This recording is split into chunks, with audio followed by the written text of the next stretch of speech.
ఒకసారి పాడతామా?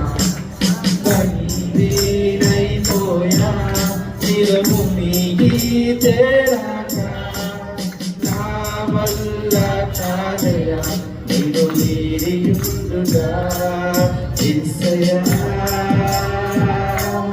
యేసయ్యా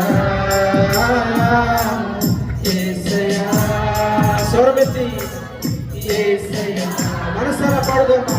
రెండు చేతుల పైకి. యేసయ్యా యేసయ్యా యేసయ్యా హల్లెలూయా. యేసయ్యా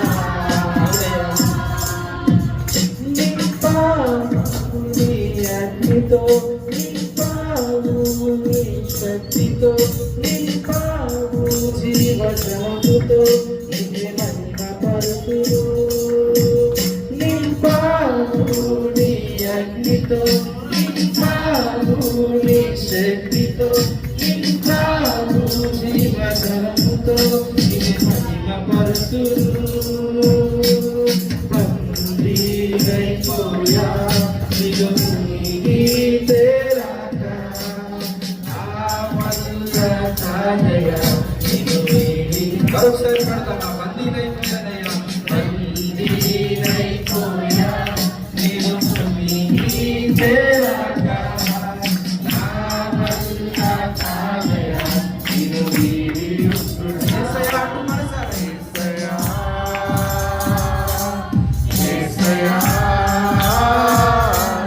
యేసయ్యా హృదయంలో నుండి. యేసయ్యా స్వరమెత్తి యేసయ్యా యేసయ్యా విడిచిపెట్టాలి. ఈ కలిగి ఉన్న సమస్తాన్ని ఒక రోజు ఒక దినమందు విడిచిపెట్టాలి. నా వైపు తిరుగు పెట్టు, నా వైపు తిరుగు పెట్టు. నేనే నీ కన్న తండ్రిని, నేనే నీ కన్న తండ్రిని. ఇవి లోకమందు పరదేశివి, నువ్వు యాత్రికుడు ఉన్నావు, నువ్వు ప్రయాణం చేస్తున్నావు. ఆ ప్రయాణం ముగించాల్సిందే, ఆ ప్రయాణం ఏదో ఒక దినమందు నువ్వు ముగించాల్సిందే. నా వైపు తిరుగు పెట్టాలి. తన రెండు చేతులు చాచి పిలుస్తున్నాడు. నువ్వు పట్టుకున్న పాపము నీకు నాశనం చేస్తుంది, నువ్వు పట్టుకున్న పాపము నీ కుటుంబం అంతటి నాశనం చేస్తుంది. అది సర్పం లాంటిది, నిన్ను సడన్ గా కాటు వేస్తుంది. అది ఏ తెలుగు నిన్ను కాటు వేస్తుందో తెలియదు. అప్పుడు ఆ విషయం నీ కుటుంబం అంతటి నాశనం చేస్తుంది కనుక ఆ పాపం అనే సర్పాన్ని విడిచిపెట్టు, ఆ పాపం అనే సర్పాన్ని విడిచిపెట్టండి. రెండు చేతులు చాచి ఆయన దగ్గర అడుగుతున్నాడు. అయ్యా వందనాలు తండ్రి, వేలాది స్తోత్రాలు.